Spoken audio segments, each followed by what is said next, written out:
नमस्कार मेरे विद्यार्थी मित्रों, सांवले सपनों की याद क्लास 9 हिंदी क्षितिज से चैप्टर नंबर 4 आज हम डिस्कस करेंगे। ये पाठ मैं पढ़ा चुकी हूँ। ये सलीम अली द्वारा सलीम अली की यादों से संबंधित है ये पाठ। और कि किस तरह से वो प्रकृति प्रेमी तो थे ही, साथ साथ पक्षी प्रेमी भी थे। और पक्षियों की सेवा करते करते वो प्रकृति में विलीन हो जाते हैं। तो उनके जो सपने थे और भी सेवा करना पक्षियों की, वो अधूरे रह जाते हैं। इसलिए लेखक ने इस पाठ का नाम सांवले सपनों की याद रखा है। चलिए आज मैं आपको बताऊंगी इसके सभी महत्वपूर्ण प्रश्न उत्तर। बने रहिएगा, वीडियो को अंत तक देखिएगा। ये है सलीम अली। और पहला प्रश्न है बच्चों, किस घटना से सलीम अली के जीवन की दिशा को बदल दिया और उन्हें पक्षी प्रेमी बना दिया? तो उत्तर है, एक बार बचपन में सलीम अली की एयर गन से एक गौरैया घायल होकर गिर गई। इस घटना ने सलीम अली के जीवन की दिशा को बदल दिया। वे गौरैया की देखभाल, सुरक्षा और खोजबीन में जुट गए। उसके बाद उनकी रुचि पूरे पक्षी संसार की ओर मुड़ गई। वे पक्षी प्रेमी बन गए। बच्चों, उनका मानना था कि जो ये पहाड़ों में ऐसे ये पक्षी रहते हैं बेचारे, इनकी कितनी बुरी दशा होती होगी, इनको कौन संभालता है? ये तो मूक प्राणी है, ये तो बोल भी नहीं सकते, अपना दर्द भी बता नहीं सकते। तो मानव का धर्म है कि कर्तव्य है कि इन पक्षियों को सहारा दिया जाए, इनकी सेवा की जाए और इनकी जो ज़रूरतें हैं वो पूरी होनी चाहिए। तो इस तरह से ये पक्षी प्रेमी थे और प्रकृति और पक्षियों से इनको बहुत प्रेम था। तो ऐसी कौन सी घटना थी कि इनकी जीवन की दिशा ही बदल गई? तो अचानक से एक बार इनकी गन से एक चिड़िया घायल हो गई थी और घायल होकर गिर पड़ी थी। उसके बाद से ये प्रकृति और पक्षी प्रेमी बन गए। उन्होंने अपने जीवन का ध्येय यही बना लिया कि कैसे भी करके मुझे पक्षियों के जीवन की सुरक्षा करनी है। चलिए प्रश्न नंबर 2, सलीम अली ने पूर्व प्रधानमंत्री के सामने पर्यावरण से संबंधित किन संभावित खतरों का चित्र खींचा होगा कि जिससे उनकी आंखें नम हो गई थी? तो सलीम अली ने पूर्व प्रधानमंत्री चौधरी चरण सिंह के सामने रेगिस्तानी हवा के गर्म झोंकों और उसके दुष्प्रभावों का उल्लेख किया। यदि इस हवा से केरल की साइलेंट वैली को न बचाया गया तो उसके नष्ट होने का खतरा उत्पन्न हो जाएगा। तो प्रकृति के प्रति ऐसा प्रेम और चिंता देख उनकी आंखें नम हो गई। थर्ड क्वेश्चन है, लोरेस की पत्नी फ्रीडा ने ऐसा क्यों कहा होगा कि मेरी छत पर बैठने वाली गौरैया लोरेस के बारे में ढेर सारी बातें जानती है? क्योंकि जो लोरेस था वो भी पक्षी प्रेमी था और वह पक्षियों की बहुत सेवा करता था। तो वो जब ये नहीं रही, उसने ऐसा इसलिए कहा कि लोरेस को गौरैया से बहुत प्रेम था। वे अपना काफ़ी समय गौरैया के साथ बिताते थे। गौरैया भी उनके साथ अतरंग साथी जैसा व्यवहार करती थी।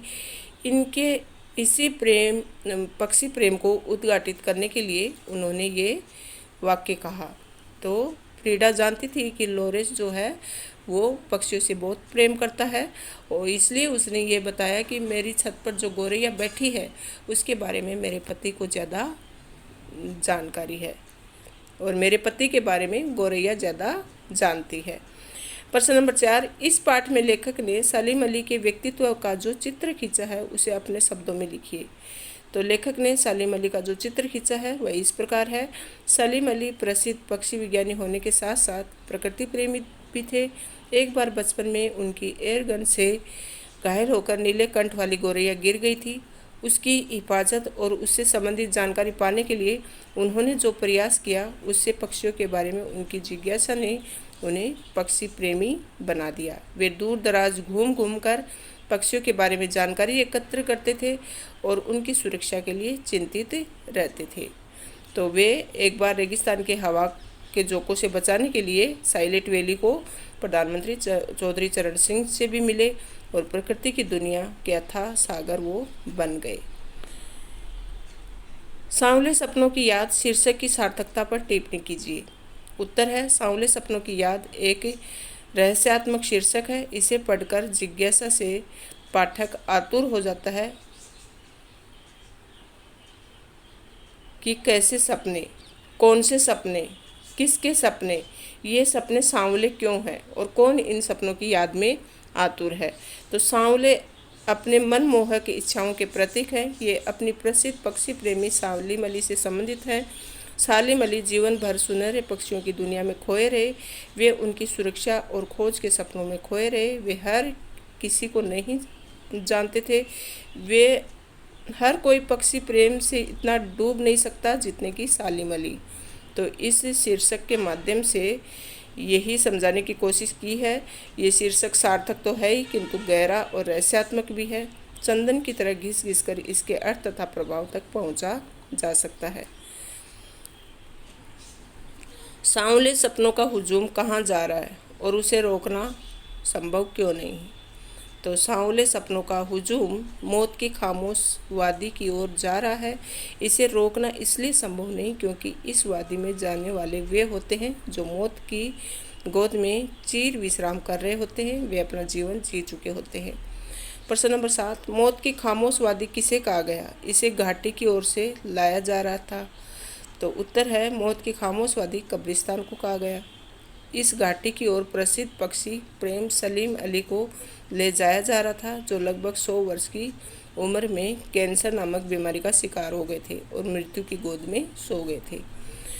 प्रश्न नंबर 8, सालिम अली के इस सफ़र को अंतहीन क्यों कहा गया? तो सालिम अली के इस सफ़र को इसलिए अंतहीन कहा गया क्योंकि इससे पहले वाले सफ़र में सालिम अली जब पक्षियों की खोज में निकलते थे तो वे पक्षियों को देखते ही उसकी जुड़ी दुर्लभ जानकारियां लेकर लौट आते थे, परंतु इस सफ़र का कोई अंत न होने से सालिम अली लौट न सकेंगे। अगला प्रश्न है, मृत्यु की गोद में सोए सालिम अली की तुलना किससे की गई है और क्यों? उत्तर है मृत्यु की गोद में सोए सालिम अली की तुलना उस वन पक्षी से की गई है जो जिंदगी का आखिरी गीत गाने के बाद मौत की गोद में जा बसा हो। ऐसा इसलिए कहा गया है क्योंकि सालिम अली भी अपनी ज़िंदगी के 100 वर्ष जीकर मृत्यु को प्राप्त कर चुके हैं। अब वे पक्षियों के बारे में जानकारी एकत्र करने नहीं जा सकेंगे। अगला प्रश्न है, सालिम अली की दृष्टि में मनुष्य क्या भूल करते हैं और उन्होंने इस भूल को भूल क्यों कहा? तो उत्तर है सालिम अली की दृष्टि में मनुष्य ये भूल करते हैं कि लोग पक्षियों, जंगलों, पहाड़ों, झरने आदि को आदमी की निगाह से देखते हैं। इन्होंने भूल इसलिए कहा क्योंकि मनुष्य पक्षियों, नदी, झरनों आदि को इस दृष्टि से देखता है कि इससे उसका कितना स्वार्थ पूरा हो सकता है। अगला प्रश्न है, वृंदावन में यमुना का सांवला पानी किन किन घटनाओं की याद दिलाता है? तो उत्तर है पहला, कृष्ण द्वारा वृंदावन में रासलीला रचाना, चंचल गोपियों को अपनी शरारती का निशाना बनाना। दूसरा है माखन भरे बर्तन फोड़ना और दूध छाली खाना। तीसरा है वाटिका में घने पेड़ों की छांव में बंसी बजाना और ब्रिज की गलियों को संगीतमय कर देना, जिसे सुनते ही लोगों के कदम ठहर जाना। तो ये सब घटनाएं हैं जो कि कृष्ण से जुड़ी हुई हैं। प्रश्न नंबर 12, वृंदावन में सुबह शाम सैलानियों को होने वाली अनुभूति अन्य स्थानों की अनुभूति से किस तरह भिन्न है? तो उत्तर है वृंदावन में सुबह शाम सैलानियों की सुखद अनुभूति होती है। वहाँ सूर्योदय पूर्व जब उत्साहित भीड़ यमुना की संकरी गलियों से गुजरती है तो लगता है कि अचानक कृष्ण बंसी बजाते हुए कहीं से आ जाएंगे। कुछ ऐसी ही अनुभूति शाम को भी होती है। ऐसी अनुभूति अन्य स्थानों पर नहीं होती। प्रश्न नंबर 13, पक्षियों के प्रति सालिम अली की दृष्टि अन्य लोगों की दृष्टि में क्या अंतर है? तो इस पाठ के आधार पर स्पष्ट करना है इस उत्तर को।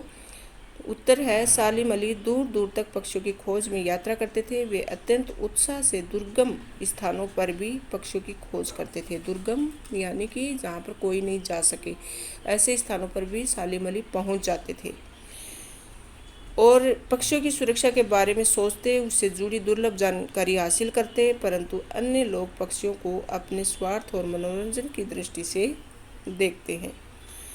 बर्ड वाचर किसे कहा गया? बहुत ही महत्वपूर्ण प्रश्न बच्चों, बार बार एग्जाम में पूछा जाता है। और क्यों? तो बर्ड वाचर प्रसिद्ध पक्षी प्रेमी सालिम अली को कहा गया, क्योंकि सालिम अली जीवन भर पक्षियों की खोज करते रहे और उनकी सुरक्षा के लिए पूरी तरह समर्पित रहे। वे अपने सुख दुख की चिंता किए बिना आंखों पर दूरबीन लगाए पक्षियों से जुड़ी जानकारी एकत्र करते थे। अंतिम प्रश्न क्वेश्चन नंबर 15 है, सालिम अली पक्षी प्रेमी होने के साथ साथ प्रकृति प्रेमी भी थे। इस पाठ के आधार पर स्पष्ट करना है। तो उत्तर है, सालिम अली पक्षियों से जितना लगाव रखते थे, उनकी सुरक्षा के लिए चिंतित रहते थे, उतना ही वे प्रकृति और पर्यावरण की सुरक्षा के लिए भी चिंतित रहते थे। और एक बार वे गए भी थे केरल की साइलेंट वैली को बचाने के लिए, चौधरी चरण सिंह से मिले और वैली को बचाने का अनुरोध भी किया। प्रश्न नंबर 16, सांवले सपनों की याद पाठ के आधार पर बताइए कि सालिम अली को नैसर्गिक जिंदगी का प्रतिरूप क्यों कहा जाता है। तो उत्तर है, वे पक्षी प्रेमी थे, प्रकृति से असीम लगाव रखते थे और प्रकृति के इतना निकट आ गए थे कि ऐसा लगता था कि उनका जीवन प्रकृतिमय हो गया। पक्षी प्रेम के कारण वे पक्षियों की खोज करते हुए प्रकृति के और अधिक निकट आ गए। नदी, पहाड़, झरने, विशाल मैदान और अन्य दुर्गम स्थानों से उनका गहरा नाता जुड़ गया था। प्रश्न नंबर 17, अंतिम प्रश्न है बच्चों, सांवले सपनों की याद पाठ के आधार पर सालिम अली के व्यक्तित्व की विशेषताओं का उल्लेख कीजिए। तो अच्छा प्रश्न है, उनका व्यक्तित्व कैसा था वो आपको बताना है। सालिम अली दुबली पतली काया वाले व्यक्ति थी। इनकी आयु लगभग 100 वर्ष होने वाली थी। पक्षियों की खोज में की गई लंबी लंबी यात्राओं की थकान से उनका शरीर कमज़ोर हो गया था। वे अपनी आंखों पर प्राय दूरबीन चढ़ाए रखते थे। पक्षियों की खोज के लिए वे दूर दूर तक दुर्गम स्थानों की यात्राएं करते थे। उनकी एयर गन से घायल हुई कंठ वाली गौरैया ने उनके जीवन की दिशा बदल दी। वे पक्षी प्रेमी होने के अलावा प्रकृति प्रेमी भी थे। वे प्रकृतिमयी जीवन जीते थे और उसकी सुरक्षा के लिए प्रयासरत रहते थे। बच्चों, ये जो पाठ है ये हमें कुछ सिखाकर भी जाता है कि हमें भी प्रकृति और पक्षी दोनों की ही सेवा कर्तव्य निष्ठा के साथ करनी चाहिए, क्योंकि प्रकृति हमें बहुत कुछ देती है, उसको बचाए रखेंगे तो वो हमें बचाए रखेगी। धन्यवाद मेरे विद्यार्थी मित्रों, वीडियो को अंत तक देखने के लिए बहुत बहुत धन्यवाद। Thank you so much. अच्छा लगा तो लाइक कीजिएगा, शेयर कीजिएगा।